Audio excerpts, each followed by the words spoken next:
Hello everyone, আসসালামু আলাইকুম। কেমন আছেন আপনারা সবাই? আশা করি আল্লাহর অশেষ রহমতে আপনারা সকলে অনেক অনেক ভালো আছেন। আর আপনাদের দোয়ায় আমিও ভালো আছি। আর নিউ আরও একটি ব্লগ নিয়ে হাজির হলাম আপনাদের সাথে। আশা করি আমার আজকের ভিডিওটি আপনাদের কাছে ভালো লাগবে। আর ভালো যদি লেগে থাকে তাহলে প্লিজ লাইক দিয়ে আমার সাথেই থাকুন। তো এই অংশটুকু ছিল বৃহস্পতিবার বিকালের অংশ। তো আমি এসেছিলাম ছাদে।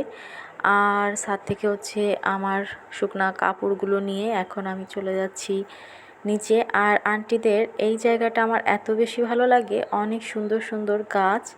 এখানে একটা মেহেদি গাছ সহ আরও লেবু গাছ, আরও অনেক কিছু আছে যেগুলো দেখতে অনেক ভালো লাগে মাশাল্লাহ। তো এরপর চলে গিয়েছিলাম একটু বাহিরে। তো কী নিয়ে এসেছি দেখেন। যদিও এই প্রচণ্ড গরমে এগুলো খাওয়া কিন্তু একদমই ঠিক না, তারপরে মাঝে মাঝে তো মনটা কিছুতেই মানে না, এগুলোর প্রতি একটু ঝোঁক বেশি থাকে।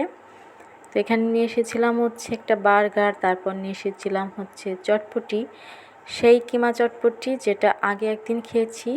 তো এই যে এইগুলা কিমা। তো এইগুলা দিয়ে এই চটপটিগুলো তৈরি করা হয়, অনেক মজা কিন্তু। তো আমি তো চটপটিটা পার্সেল করে নিয়ে এসেছিলাম, বাসায় এসে খাবো এই জন্য। আর ওর আব্বুর সাথে যখন যাওয়া হয় তখন কিন্তু ওখানে বসেই খাই। বাট এটা ছাড়া আমি সব জিনিস অন্তত বাসায় নিয়ে আসি, সেটাই বেস্ট অপশন। তো এরপর তো বার্গার চটপটি আমি আর আমার ছেলে মিলে দুজনে মিলে খেয়ে নিলাম। আর এরপর আপনাদের সাথে শেয়ার করব পরের দিন মানে শুক্রবারের বাজারের ভিডিওটি।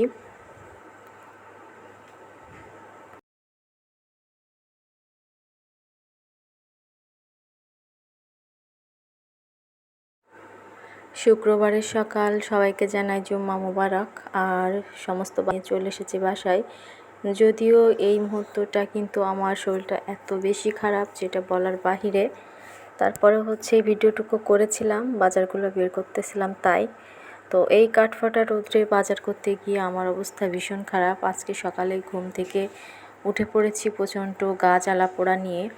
মানে অন্যদিন এমন হয় না, হাত পা ভীষণ জ্বলছিল সকালবেলা, মানে অত্যাধিক গরম লাগতেছিল। যদিও এখন গরমের সময় গরম লাগারই কথা, বাট আমার কিন্তু ওই পরিমাণে গরম একটু খুব কমই লাগে। তো শরীরটা আসলেই খারাপ, অনেকটা দুর্বল লাগতেছিল। তো তারপরেও বাজার না করে উপায় নেই। আমরা মেয়েরা, আমার হাজব্যান্ড এমন একজন মানুষ যে কিনা আমি সাথে বাজারে না গেলে বাজারগুলো ঠিক মতো করে আনবে না। যতই আমার শরীর খারাপ হোক যাই হোক, আর আমি যদি ঠিক মতো কোনো কিছু লিখে দিলেও ঠিক মতো সে আনে না, আনতে পারে না, কেন জানি না, সে আমার পিছু লেগে থাকে। তো প্রচণ্ড আকারে শরীরটা খারাপ লাগতেছিল, এত দুর্বল লাগতেছিল, আর অনেক গা জ্বালা পোড়া করতেছিল। তার ভিতর দিয়ে এই বাজারগুলো নিয়ে এসেছি। আর এখন বাজারগুলো আমি সব একে একে গুছিয়ে রেখে দিচ্ছি। যেইগুলো নর্মালে রাখবো সেগুলো রেখে দিলাম। এখানে সবজির ভিতরে পটল, তারপর টমেটো, তারপর উস্তা, তারপর ভেন্ডি, একটা লাউ নিয়ে আসা হয়েছিল, সাথে একটা মিষ্টি কুমড়া। তো লাউ মিষ্টি কুমড়াটা বাইরে রাখবো। আর এই সমস্ত বাজারের গুছিয়ে রেখে আমি খানিকটা শুয়ে থাকতেছিলাম, রেস্ট করতেছিলাম। যখন শরীরটা একটু ভালো লাগতেছিল তখন উঠে উঠে একটু একটু করে কাজ করতেছিলাম। তো এইভাবে কিন্তু রান্নাটাও অবশেষে কমপ্লিট করেছিলাম। আর দুপুরবেলা গোসলের পর আমার শরীরটা একটু ভালো লাগতেছিল, তো আপনাদের সাথে সেটা শেয়ার করলাম। তো রান্নাবান্না আজকে আর শেয়ার করব না, কিন্তু কী কী রান্নাবান্না করলাম আজকে জুম্মাবারে সেটা অবশ্যই শেয়ার করব। তো এখানে আমি শুকনা জিনিসগুলো একে একে ঢেলে নিচ্ছিলাম। আর গত সপ্তাহে অনেক মাছ নিয়ে আসা হয়েছিল বলে এ সপ্তাহে শুধু 1 কেজি তেলাপিয়া নিয়ে আসা হয়েছিল। তো তেলাপিয়াটা আমি এক ফাঁকে কেটে রেখে দিয়েছি, সেটা আর আপনাদের সাথে শেয়ার করি নাই।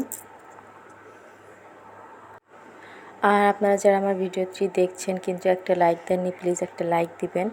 আমার গত ভিডিও কিন্তু সবাই খুব ভালোই দেখেছে। আপনারা আসলে এমনই, যখন আপনাদেরকে একটু বলা হয় যে আপনারা ভিডিওটা ঠিকমতো দেখেন না, তখন আপনারা ভিডিওটা ঠিকমতোই দেখেন। আর যখন একটু না বলা হয় তখন কিন্তু ভিডিওটা টেনে টেনে দেখেন। জানি না আজকের এই ভিডিওটা দেখবেন কি না, কারণ আসলেই সত্যি বিশ্বাস নেই। যাই হোক, আমার কাজ আমি করে যাই, সফলতা আসলে আসবে, না আসলে না আসবে, সেটা নিয়ে এখন আর খুব বেশি মাথা ঘামাই না। কারণ এই ইউটিউব জগৎটা এতটাও সহজ নয়, সেটা অন্তত একবার একটা চ্যানেল বাদ দিয়ে খুব ভালো করেই বুঝেছি। যে চিন্তাভাবনা নিয়ে এসেছিলাম আসলে এখানে তেমন করে কোনো কিছুই আসলেই সম্ভব নয়। কারণ এখন হচ্ছে কন্টেন্ট ক্রিয়েটারের সংখ্যা এত বেশি যে দেখার মানুষ অনেক কম। আমারটা আপনি দেখবেন, আপনারটা আমি দেখব, এইরকম একটা ব্যাপার হয়ে গেছে। সেলিব্রিটি যারা আছে তো তাদের ক্ষেত্রেও দেখবেন তারা কিন্তু 2-1 দিনে সেলিব্রিটি হয়ে যায়নি, ধৈর্য সহকারে কাজ করেছে। আর ভাগ্যেরও একটা ব্যাপার আছে, এটা তো মানতেই হবে। অনেকের আছে ভাগ্যে না থাকলে আসলেই হয় না।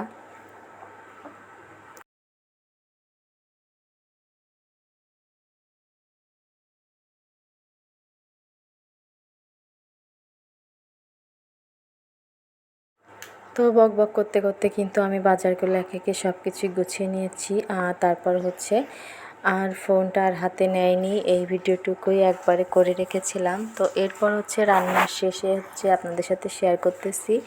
এখানে হচ্ছে সালাদ করেছিলাম, টমেটোর সালাদ, লেবু। এখানে হচ্ছে বাড়িওয়ালা আন্টি কচু দিয়েছিলেন, তো সেই কচুটা টাটকা টাটকা রান্না করলাম। তবে কচুটা আমি কিছুতেই কিন্তু গলাতে পারিনি, প্রেশার কুকারেও দিয়েছিলাম, অনেকক্ষণ জাল করেছি। যদিও আমি কচু রান্নাটা খুব একটা জানি না, হয়তো বা আরও জাল লাগবে। তো এই যে তেলাপিয়া মাছ দিয়ে কচু রান্না করেছিলাম, তো কচুটা খুব বেশি গলি নেই, মোটামুটি একটু গলছিল। তো এরপর হচ্ছে আমি রান্না করেছিলাম হচ্ছে ব্রয়লার মুরগির মাংস আলু দিয়ে। আরও রান্না করেছিলাম হচ্ছে ধুন্দুল দিয়ে ছোটো পুঁটি মাছ হচ্ছে চচ্চড়ি করেছিলাম।